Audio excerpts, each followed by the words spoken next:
everybody, welcome to MUSE TV. We are here with two people from A Ghost Waits. We have director and star, director Adam Stovall, star MacLeod Andrews. How does it feel to have your film finally come out? It came out on Monday. What does it feel like after people could see it right now, especially in these times?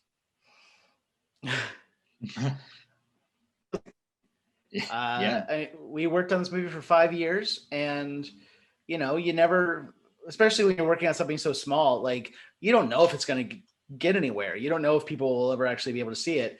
And over the course of 5 years, a whole lot of people, oh, where can I see it? My laptop. Sorry. Arrow player with such an amazing label, like that, so esteemed. Like, yeah, I mean, it's just living the dream. Yeah. And that's the one thing that how has it been within this situation and what we're going through to debut a film like this? Because it's a different way than we're used to. We're used to going to a movie theater and seeing films like yours.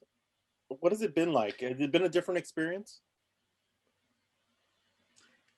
I don't really have anything to contrast it. Yeah, I mean, I've had films do the festival circuit before, and it's a pretty magical thing to go in person. Adam got to do that with Glasgow. It was sort of, I think, 2 weeks before the world completely shut down, and it is sorely missed.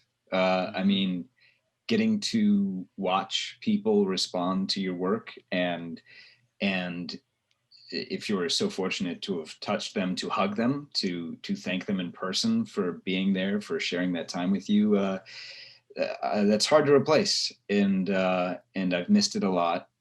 I couldn't go to Glasgow because I had a little girl, which is wonderful. But so I didn't get to do any festival stuff for this one. That said, I have been very grateful for social media. When we did Fright Fest London, I don't really I've never live tweeted anything, but I was like, well, let me just hop on here and live tweet my experience of my film about to play digitally at this amazing festival in London. And, in real time, I did get to have a little bit of that experience of tweeting with the composer of the film who was watching it at the same time, and then with other people who were excited to see it and joking, and then after the fact, having little conversations with everybody. I don't know if it quite measures up to being able to be there with a person, but it was something, and it felt incredibly rewarding, and it worked. I mean, it really made my day, my week. I miss movie theaters more than like maybe anything else. That's like the place I go to center myself. And so not being able to go to the theater and see movies has been hard. But this is also, like, streaming is becoming much more the reality for films, especially of the scale. Independent films go on VOD, they go on Hulu, they go on Netflix, they go on Prime, and that's where people generally see them now. Theaters were kind of having a hard time before all this started. I saw somebody, it might have been the Times or something, but I saw somebody make a very smart point that, like, COVID didn't blow holes in anything, it just poisoned the air that was already flowing through the holes that existed. Mm-hmm. Yeah, like, these aren't new problems, but it definitely exacerbated situations. So, yeah. I feel like this is, we would have gotten to see it in theaters through festivals, and then, we would have probably had, like, a very small, very contained run in, like, a few cities like London, New York, LA, and that could still happen, and will be amazing if it does. But yeah, like, I feel like this is kind of the norm now. Yeah, to your point, Adam, I think by and large, for a movie this size, at least in my experience with other movies this size that I've made, a digital release would be more or less the main release. So given the fact that most things are released digitally right now, in some ways it's allowed, it's normalized, and also what's the word I'm looking for, beefed up, heightened. It's made more of our digital release than it maybe would have been had you been able to go see Wonder Woman in the theater, or because there's nothing separating that, That was crazy. Like the first time I opened up Arrow to see it, and it's just like, wait, we're on here with like, we need to talk about Kevin and like Lars von Trier movies and a couple Robert Altman movies, and it's just like, this is so weird.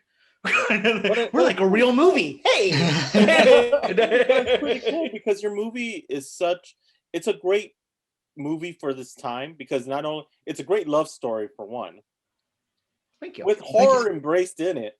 Mm-hmm. But it was a great way to tell the story and to do something different that I haven't seen. Where did the idea come from for this film? It's interesting. Like you saying that made me think like, oh yeah, like falling in love is terrifying. And it's, even though I wrote it, like I don't know that I'd really like thought about just like the vulnerability of it is horrifying.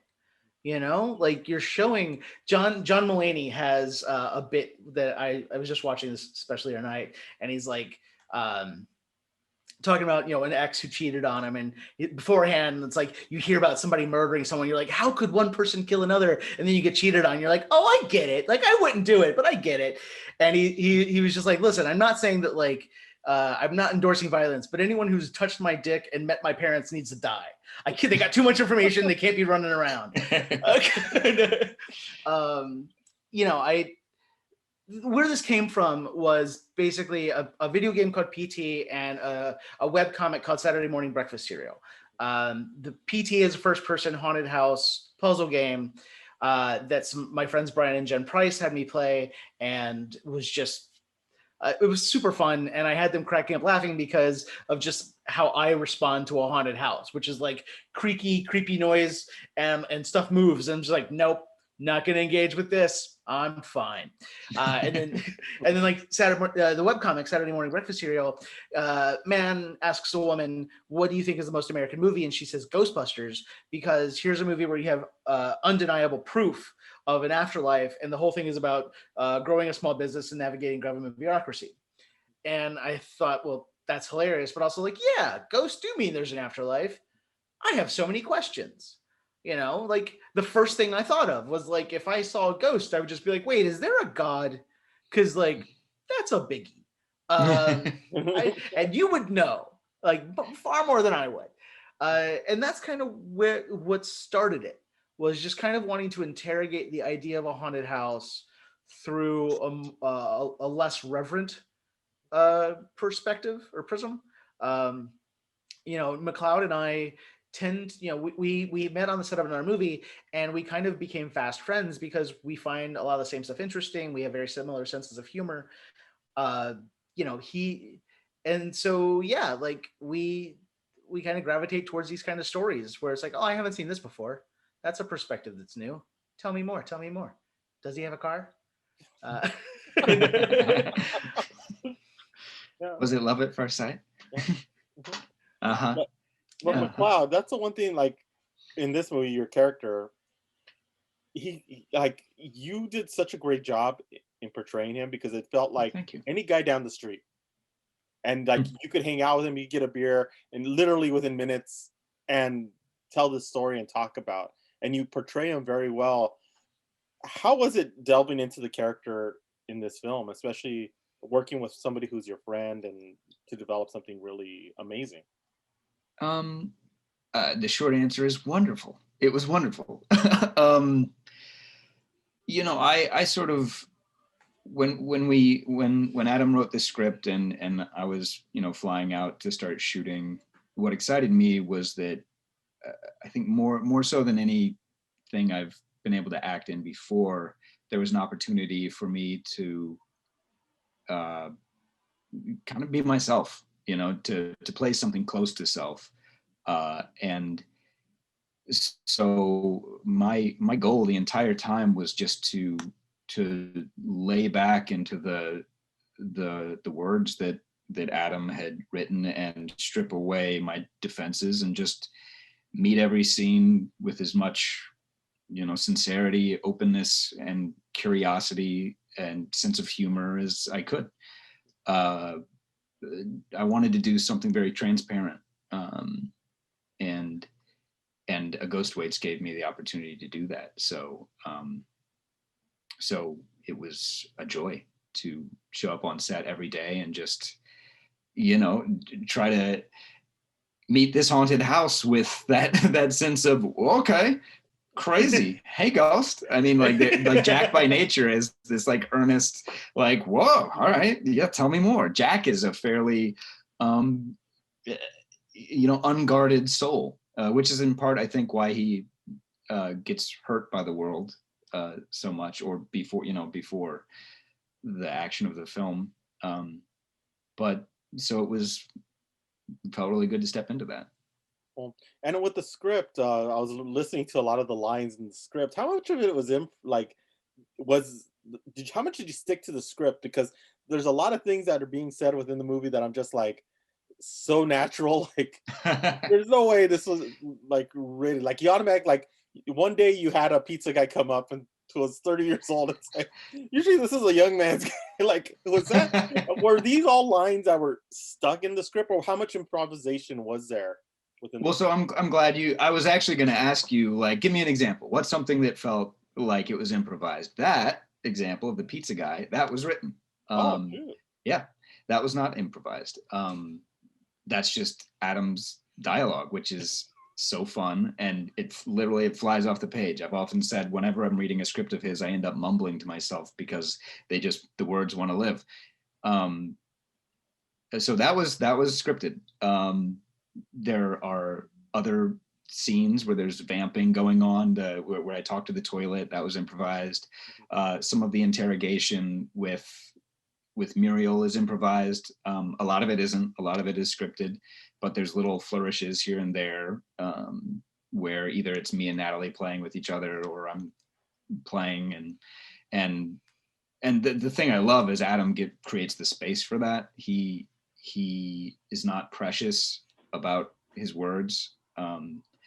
Usually you don't want to go off them because they're fun to say in and of themselves, but if you do need to or want to, he's like, great, yeah, maybe what you bring to it is better than what I would have. And that freedom is remarkable, and one of the best things as an actor, I feel, because then it really invites you in as a full collaborator, as opposed to just like, you stand here, I'm going to put a light on you, say my words and say them the way I want you to.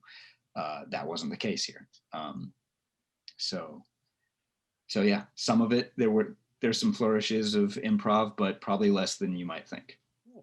And Adam, how important is it when you're working with your cast, especially in this film, to just let them, like, you give them direction, but it really shows that you let them just work and let them find the character and let them do the role. How important is that for you?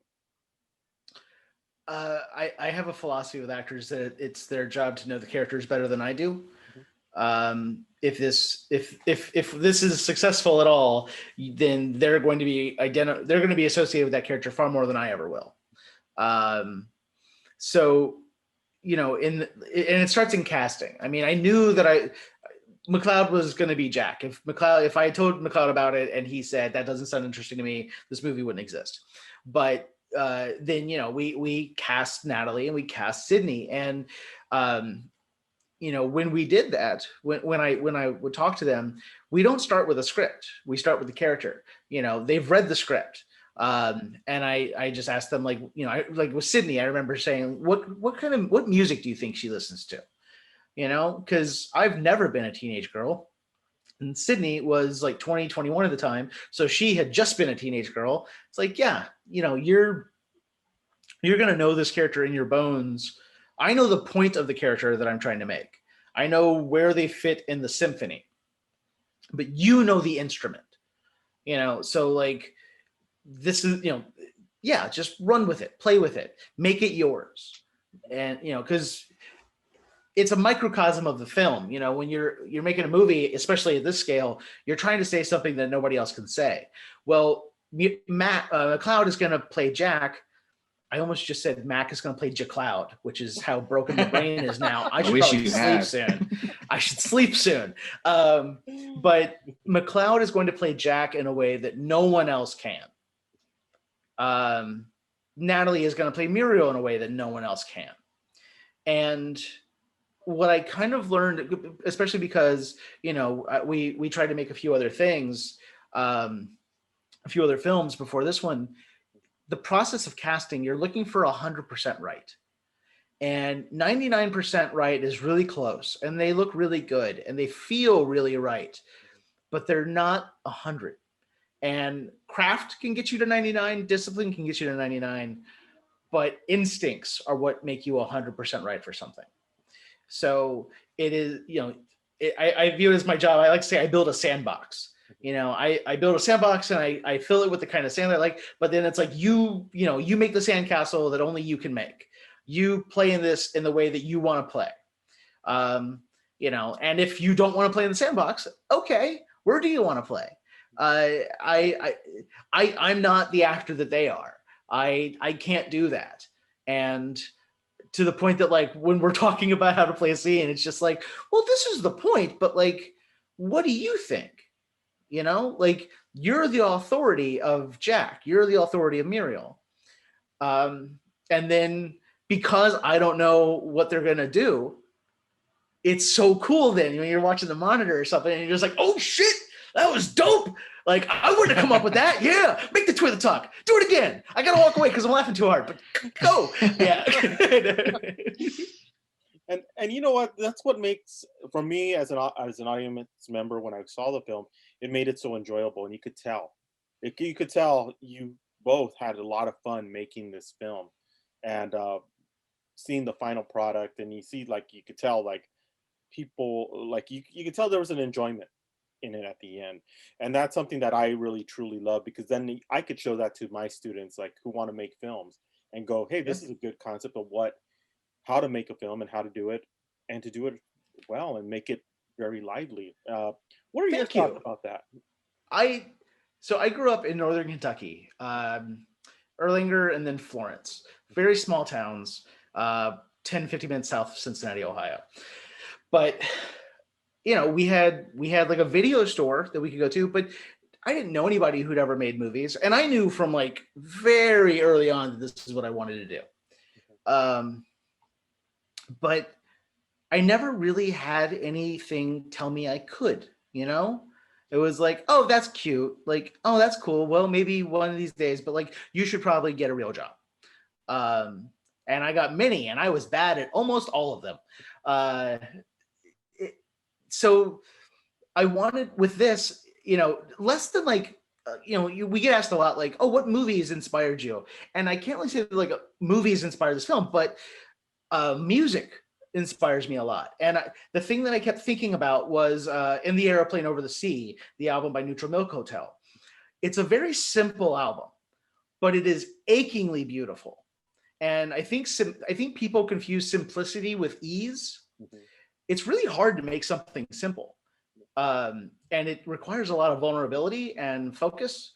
And so, my goal with this was, like, if you want to make a movie, I love Star Wars, but, like, I can't do that.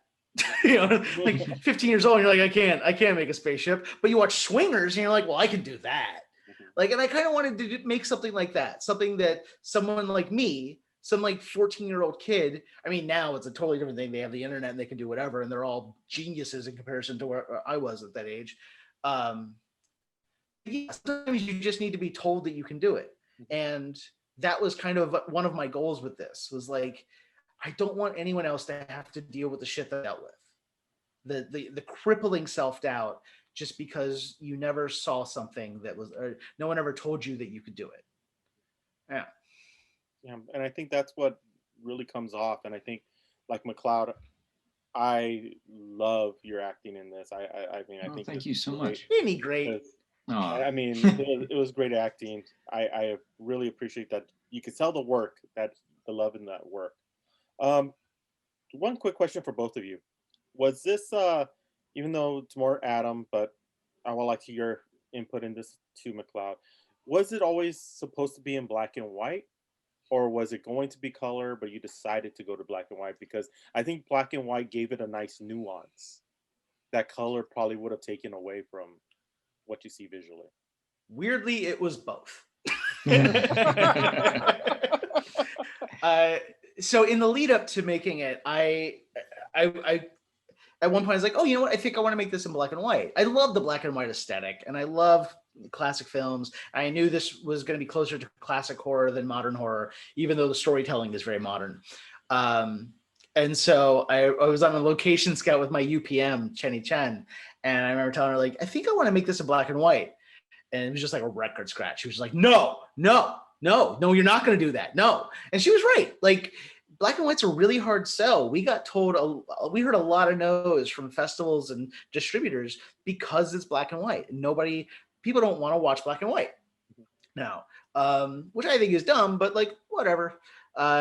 So we shot it in color. We had a plan for it to be in color. We had a mock-up of the effect we were going to do in After Effects for the ghost. You know, I still have it on my computer. But Mike Potter shot principal photography, and he shot Mike Potter shot principal photography. He used his camera, which was a Blackmagic Ursa Mini, which is a 4K camera, and mine, which is a Blackmagic Pocket Cinema, which is a digital 16. He also had a lighting rig, minimal, but he had lights. Whereas when I shot the pickups, we did 2 sets of pickups.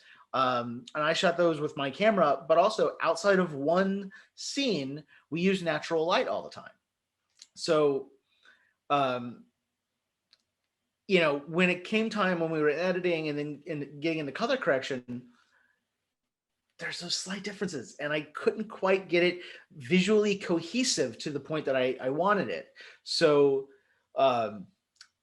MacLeod and I are talking one day, and he said, have you thought about making it in black and white? And I said, oh, yes, I have. And we dropped a black and white LUT on it, and it solved the visual cohesion problem, but it also just felt right.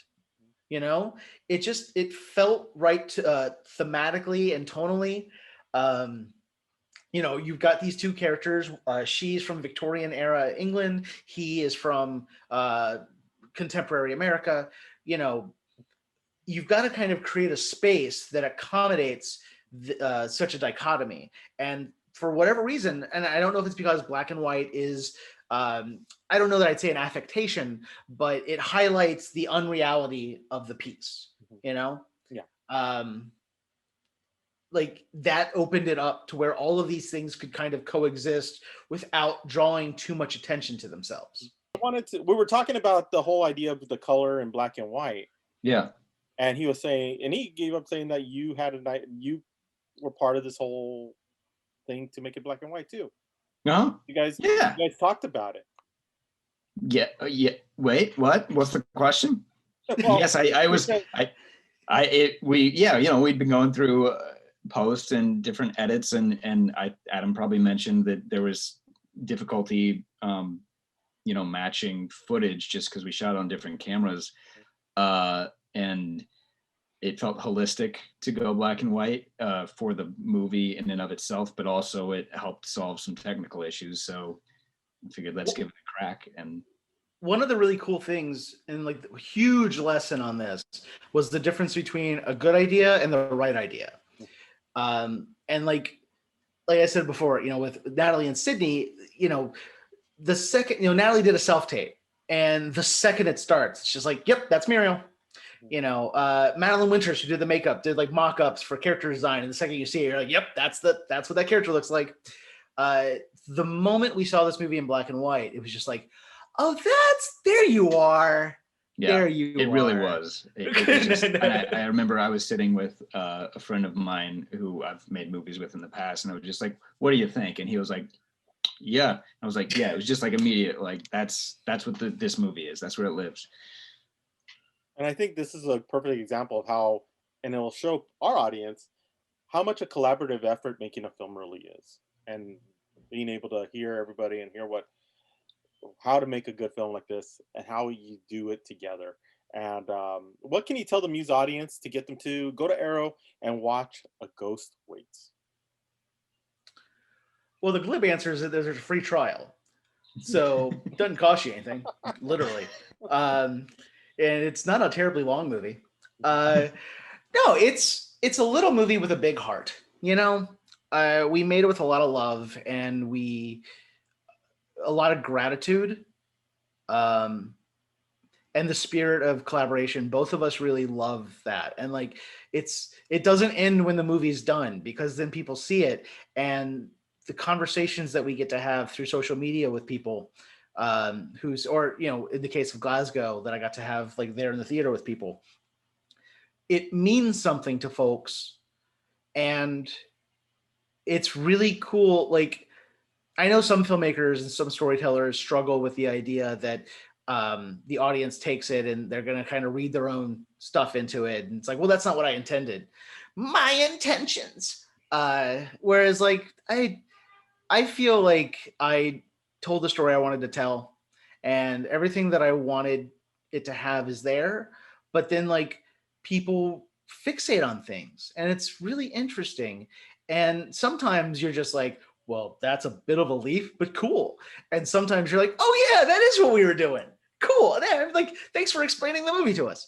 And yeah, so it's just, it never ends. And so yeah, I hope that your viewers watch it, and I hope that they like it. It's fine if they don't. It's not for everyone, but and feel free to reach out. Both of us are pretty responsive.